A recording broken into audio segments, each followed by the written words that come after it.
Episode 2 के start होते ही हम देखते हैं कि ट्रेडिशन के अकॉर्डिंग जो भी हॉस्टल 7 का बॉस होगा वो न्यू स्टूडेंट पर अटैक करेगा। तो यहाँ हम देखते हैं कि टैंग सैन नया बॉस बनने के जस्ट बाद जू वू पे अटैक कर देता है। अब जू वू की सोल पावर रैबिट की थी जो कि बहुत ही पावरफुल थी। अब यहाँ पे जू वू टैंग सैन को बड़ी ही आसानी से हरा देती है और फिर टैंग सैन अपनी हार मानते हुए जू वू को बॉस एक्सेप्ट कर लेता है और यहाँ पे हॉस्टल 7 की नई बॉस जू वू बन जाती है। The girls with their nails done now.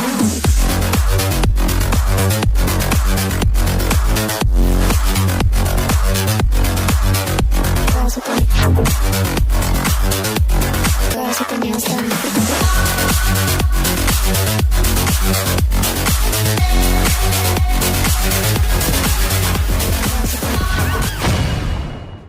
अब यहाँ पे सारे बच्चे मिलके एक दूसरे की सोल पावर पूछते हैं और जब उनको पता चलता है कि टैंग सैन की पावर फुल है तो सभी हैरान हो जाते हैं। अब उन लोगों में थोड़ी बातें होती हैं, तभी हम देखते हैं कि वहाँ पे टीचर आते हैं और उन लोगों को ब्लैंकेट दे के चले जाते हैं। अब हॉस्टल 7 के सभी बच्चे वर्किंग स्टूडेंट्स थे, यानी कि ये वो स्टूडेंट्स थे जो कि पार्ट टाइम जॉब करके अपनी फीस भरते थे। इसलिए वहाँ के टीचर जू वू और टैंग सैन को उनका काम बताते हैं और फिर वहाँ से चले जाते हैं। अब टीचर टैंग सैन को सिर्फ एक ही ब्लैंकेट दे के गए थे। अब यहाँ पे जू वू के पास एक भी ब्लैंकेट नहीं था, इसलिए वो थोड़ा दिमाग लगाती है और टैंग सैन से कहती है कि वो दोनों एक दूसरे का बेड सटा लें ताकि वो दोनों एक साथ एक बेड पे सो सकें। अब यहाँ पे टैंग सैन फ्लस्टर्ड हो जाता है और बाकी सारे स्टूडेंट्स काफ़ी शॉक हो जाते हैं और टैंग सैन से जलने लगते हैं। अब यहाँ पे टैंग सैन फ्लस्टर्ड मुंह के साथ कहता है कि भला एक लड़का और लड़की एक साथ कैसे सो सकते हैं, जिसपे जू वू कहती है कि जब वो लड़की हो के उसे कोई प्रॉब्लम नहीं है तो तुम्हें क्यों हो रही है, क्या तुम डरते हो मुझसे। और फाइनली उन लोग की बहस के बाद जू वू और टैंग सैन का बेड सटा लिया जाता है और वो दोनों एक साथ सो जाते हैं। अगले दिन हम देखते हैं हॉस्टल 7 के सारे स्टूडेंट्स मेस में आते हैं खाना खाने के लिए। अब जू वू को ऊपर वाले फ्लोर पे बैठ के खाना खाने का मन करता है, लेकिन तभी हमें पता चलता है कि ऊपर वाला फ्लोर हायर अप्स के लिए था और नीचे वाला फ्लोर लोअर कैटेगरी वालों के लिए, इसलिए वो लोग वहाँ नहीं जा सकते थे। और उन लोगों को काफ़ी बुरा भी लगता है क्योंकि ऊपर क्लास वाले सारे बच्चे ऊपर से इन लोग को देख के मज़ा उड़ा रहे थे। और फिर हार मान के हॉस्टल 7 के सारे स्टूडेंट नीचे बैठ के खाना खाने का डिसाइड करते हैं। तभी हम देखते हैं कि वहाँ पे ग्रैंड मास्टर आते हैं। ये वही ग्रैंड मास्टर हैं जिन्होंने टैंग सैन की हेल्प की थी एडमिशन कराने में। अब यहाँ पे ग्रैंड मास्टर टैंग सैन से कहते हैं कि वो उसके साथ ऊपर आके खाना खाए क्योंकि उन्हें टैंग सैन की एबिलिटीज़ और उनसे कुछ रिलेटेड बातें करनी है। अब यहाँ पे टैंग सैन कहता है कि उसे अपने दोस्तों के साथ खाना खाने का मन है, तो खाना खाने के बाद उनसे मिलने चला आएगा। उसके बाद हम देखते हैं कि टैंग सैन जैसे अपने दोस्तों के पास जाता है तो उन लोगों में थोड़ी बातें होती हैं। अब यहाँ उन लोगों को यकीन नहीं हो रहा था कि टैंग सैन के मास्टर ग्रैंड मास्टर हैं और इसलिए एक बंदा कुछ उल्टा सीधा कह देता है ग्रैंड मास्टर को, जिस पे टैंग सैन काफ़ी बुरा मान जाता है और उन पे चिल्लाता है और फिर वहाँ से चला जाता है। और आगे हम देखते हैं कि वो ग्रैंड मास्टर के पास जाके उनसे बातें करने लगता है। अब यहाँ पे ग्रैंड मास्टर टैंग सैन से उसकी दूसरी स्पिरिट सोल दिखाने को कहते हैं। अब यहाँ पे टैंग सैन उन्हें अपनी दूसरी स्पिरिट सोल यानी क्लियर स्काई हैमर दिखाता है, जिस पे ग्रैंड मास्टर कहते हैं कि ये तो काफ़ी इम्प्रेसिव है। और जब उन्हें पता चलता है कि टैंग सैन के फादर एक लोहार हैं तो उन्हें काफ़ी अजीब सा लगता है, उन्हें थोड़ा सा यकीन नहीं हो रहा था। अब यहाँ पे ग्रैंड मास्टर भी टैंग सैन से कहते हैं कि वो अपने हैमर वाली स्पिरिट में स्पिरिट रिंग ना ऐड करे। अब यही सेम चीज़ टैंग सैन से उसके फादर ने भी कही थी। तो यहाँ पे टैंग सैन उनसे उसका रीज़न पूछता है कि ऐसा क्यों है, जिस पे वो बताते हैं कि तुम अपने आप ही इसका आंसर जान जाओगे। अब यहाँ पे ग्रैंड मास्टर टैंग सैन के स्पिरिट मास्टर बनना चाहते थे और उसे अपने अंडर ट्रेनिंग कराना चाहते थे, लेकिन इसके लिए टैंग सैन को अपना लेवल बढ़ाना होगा। अब टैंग सैन की रैंक 10 थी और उसको अगले रैंक पे जाने के लिए स्पिरिट रिंग चाहिए होती है, जो कि बीस्ट को मार के ही मिलती है। इसलिए ग्रैंड मास्टर टैंग सैन को एक स्पेशल फॉरेस्ट में लेके जाने का डिसाइड करते हैं, जहाँ पे वो बीस्ट को मार के स्पिरिट रिंग हासिल कर सकते हैं। उसके बाद हम देखते हैं कि बात खत्म होती है और टैंग सैन अपने हॉस्टल में सोने के लिए जाता है और तभी उसे रास्ते में जू वू दिखती है।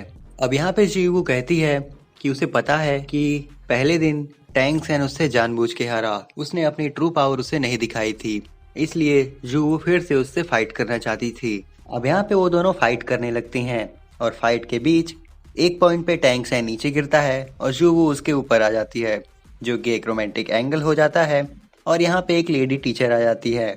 अब यहाँ पे टीचर उन्हें गलत समझ लेते हैं क्योंकि उन्होंने पूरी फाइट नहीं देखी थी, उन्होंने सिर्फ एंडिंग देखी, इसलिए वो उन्हें डांटने लगती हैं कि वो बहुत छोटे हैं इसके लिए और इन्हें ये सब पब्लिक में नहीं करना चाहिए वगैरह वगैरह।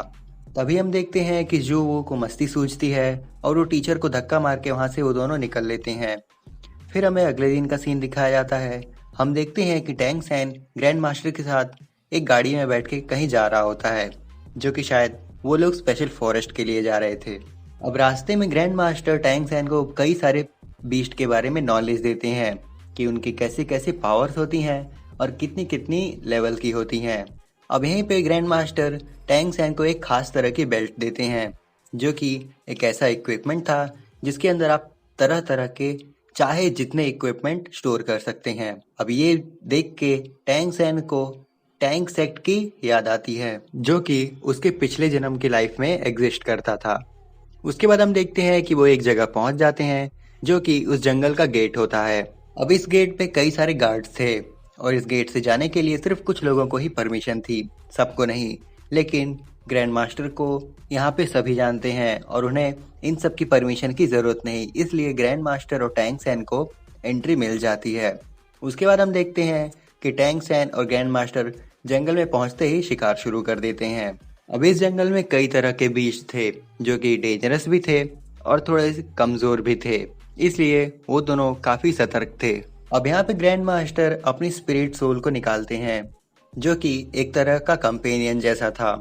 अब यहाँ पे टैंग सैन को समझ नहीं आ रहा था कि इतनी पावरफुल और इतनी खास स्पिरिट होने के बाद भी वो अपनी रैंक क्यों नहीं बढ़ा पा रहे हैं।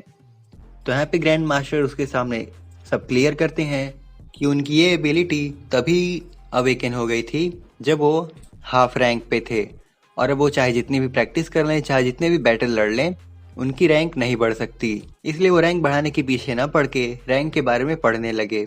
अब यहाँ पे ग्रैंड मास्टर और टैंग सैन थोड़ी बातें करते हैं। उसके बाद हम देखते हैं कि वो लोग वहाँ से आगे बढ़ते हैं और उन्हें एक बीस्ट दिखता है, जिसपे वो लोग उसे छोड़ देने का सोचते हैं, क्योंकि वो बीस्ट काफी ज्यादा वीक था और उससे उन्हें कोई एनर्जी नहीं मिलने वाली थी। आगे बढ़ते ही उन्हें एक तरह का पेड़ दिखता है, जिसपे ग्रैंड मास्टर कहते हैं कि इसके यूज से तुम अपने ब्लू सिल्वर ग्रास की स्पिरिट रिंग को बढ़ा सकते हो। लेकिन वो पेड़ काफी यंग था, इसलिए वो उसे भी छोड़ के आगे बढ़ने लगते हैं। आगे हम देखते हैं कि उन दोनों को बीस्ट ढूंढते ढूंढते रात हो जाती है। अब यहाँ पे ग्रैंड मास्टर अपनी सोल स्पिरिट निकालते हैं, जो कि एक बीस्ट की थी, और उसे कुछ खिलाते हैं। अब वो दोनों वहाँ पे थोड़ी बातें करते हैं। तभी हम देखते हैं कि सामने एक बहुत ही बड़ा सा डेंजरस स्नेक के शेप का बीस्ट आ जाता है। अब ये एक स्नेक एक तरह का दातूरा स्नेक था, जो कि 1000 ईयर्स तक इवॉल्व हो सकते थे। अब ये स्नेक देखने में ही लगता था कि ये काफी साल पुराना है, कई 100 साल पुराना, और इसलिए ग्रैंड मास्टर को लग जाता है कि वो इसे हरा नहीं पाएंगे, इसलिए वो लोग वहां से भागने लगते हैं। अब यहाँ पे ग्रैंड मास्टर और टैंग सैन भागते भागते उस बीस्ट को मार रहे होते हैं, लेकिन कितने भी अटैक कर लें, उनके अटैक उस बीस्ट को लग रहे थे, लेकिन कोई असर नहीं पड़ रहा था। तभी हम देखते हैं कि टैंग सैन ग्रैंड मास्टर से अपना हाथ छुड़ा लेता है और चुपके से उस बीस्ट के पास चला जाता है और उस पर अटैक कर देता है। हम देखते हैं कि टैंग सैन अपने सीक्रेट वेपन से उस स्नेक पे अटैक कर देता है और वो वेपन उसके मुंह के अंदर से आर पार निकल जाता है, और यहाँ हम देखते हैं कि वो स्नेक जमीन पे तड़प रहा था। तभी वहाँ पे ग्रैंड मास्टर आते हैं। अब टैंग सैन को लग रहा था कि शायद ग्रैंड मास्टर ने उन्हें देख लिया है, इसलिए टैंग सैन को बहुत बुरा लग रहा था, क्योंकि वो अपने हिडन वेपन्स को सबसे छुपाना चाहता था।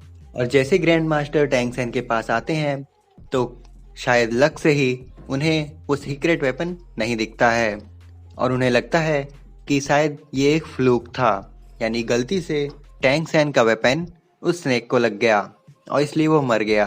अब यहाँ पे ग्रैंड मास्टर को ये यकीन हो गया था कि ये बीस्ट एक फ्लूक की वजह से मर गया, और अब वो काफी खुश भी होते हैं क्योंकि अब उन्हें एक बीस्ट मिल गया है और इसकी एनर्जी एब्जॉर्ब करके वो टैंग सैन की स्पिरिट रिंग की पावर बढ़ा सकते हैं। अब यहाँ पे ग्रैंड मास्टर की ये एनर्जी एब्जॉर्ब करने वाली बात सुन के टैंग सैन थोड़ा सा घबरा जाता है, क्योंकि उसे लग रहा था कि उसकी स्पिरिट एक प्लांट की है और अगर वो एक स्नेक जैसे बीस्ट की एनर्जी एब्जॉर्ब करेगा तो उसका स्पिरिट कहीं डिस्ट्रॉय ना हो जाए। इसलिए ग्रैंड मास्टर उसको समझाते हैं कि ब्लू सिल्वर ग्रास की एक ग्रेटेस्ट स्ट्रेंथ है कि वो इतनी ज़्यादा पैसिव है और इसलिए उसे डरने की कोई बात नहीं है। उसके बाद हम देखते हैं कि टैंग सैन ग्रैंड मास्टर के बताए हुए तरीके से उस बीस्ट की एनर्जी को एब्जॉर्ब करता है और फिर अपने मार्शियल सोल पे फोकस करने लगता है और इतना करने में हम देखते हैं कि सुबह हो जाती है और जैसे ही टैंग सैन अपनी प्रोसेस कंप्लीट करके उठता है तो देखता है कि उसके ग्रैंड मास्टर वहाँ पे बेहोश पड़े होते हैं और जब उन्हें देखता है तो उसे पता चलता है कि उसे कल वाले बीस्ट के ही कुछ इंजरीज आई हैं जिसकी वजह से उनकी बॉडी में पॉइजन फैल गया है। उसके बाद हम देखते हैं कि टैंग सैन अपने लोहार वाली स्किल से और अपनी सोल पावर की हेल्प से ग्रैंड मास्टर के अंदर से वो पॉइजन निकालता है, क्योंकि अगर वो पॉइजन ना निकालता तो ग्रैंड मास्टर की डेथ भी हो सकती थी। उसके बाद हम देखते हैं कि टैंग सैन ने ग्रैंड मास्टर के अंदर से वो जहर निकाल दिया है और वो होश में आ जाते हैं।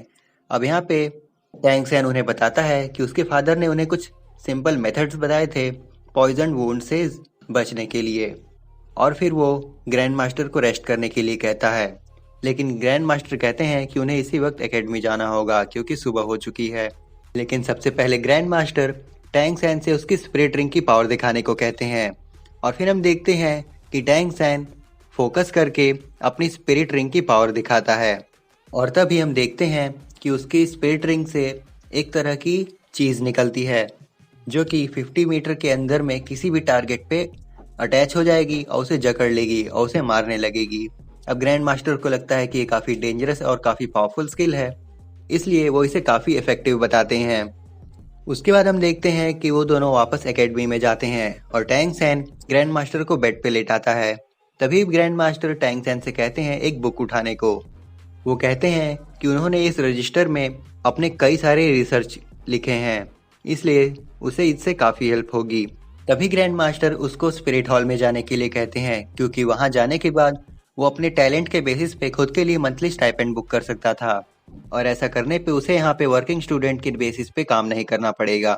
उसके बाद वो ग्रैंड मास्टर की बात मानता है और फिर स्पिरिट हॉल के लिए निकल देता है और दूसरी तरफ हमें दिखाया जाता है कि हायर क्लास के स्टूडेंट्स और हॉस्टल 7 के स्टूडेंट्स के बीच एक मैच हो रहा होता है। वो एक ग्राउंड के पास होते हैं। अब यहाँ पे उनकी फाइट इस बात पे थी कि जो भी ग्रुप हारेगा वो जीतने वाले को बॉस बोलेगा।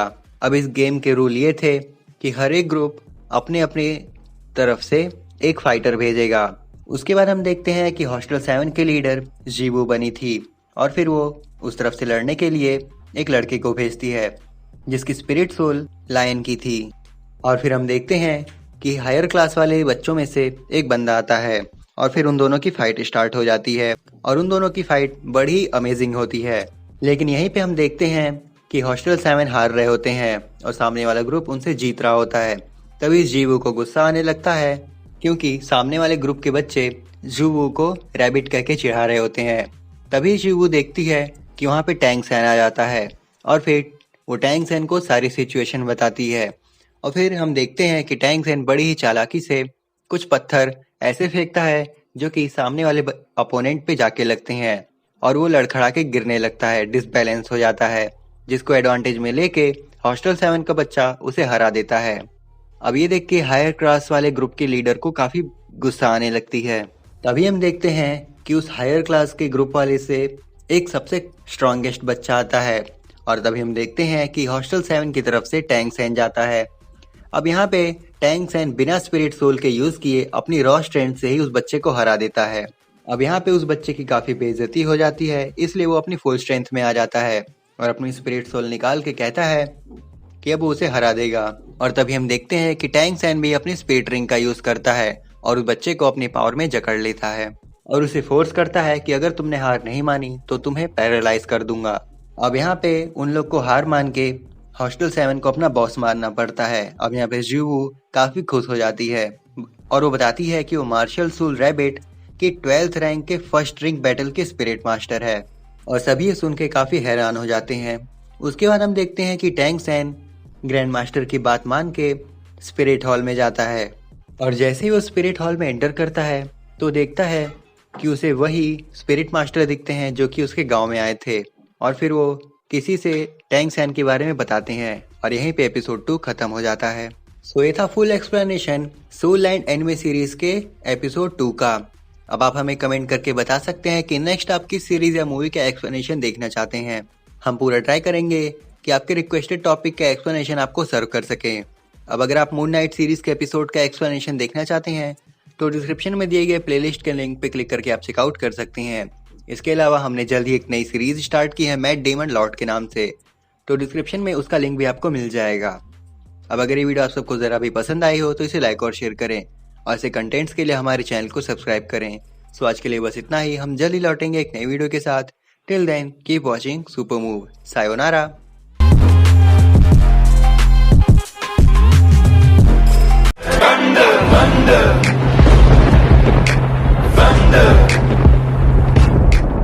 She said, do you love me? I tell her only partly. I only love my bed and my mama.